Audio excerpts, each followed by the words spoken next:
بسم اللہ الرحمن الرحیم۔ شروع کرتا ہوں اللہ کے نام سے جو نہایت مہربان اور بڑے رحم والے ہیں۔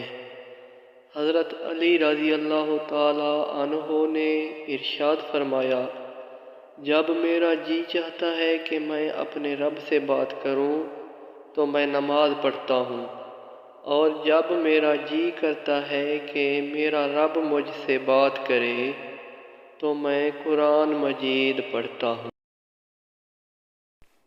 آج کی بات، روزانہ ایک سیب 9 ڈاکٹر، روزانہ 5 بادام 9 کینسر، روزانہ 1 لیمو 9 موٹاپا، روزانہ 1 گلاس دودھ 9 بون پرابلم، روزانہ 12 گلاس پانی 9 سکن پرابلم، روزانہ 4 کھجوریں 9 کمزوری، 5 وقت کی نماز 9 ٹینشن، روزانہ تلاوت قرآن پاک بمائے ترجمہ سکون ہی سکون۔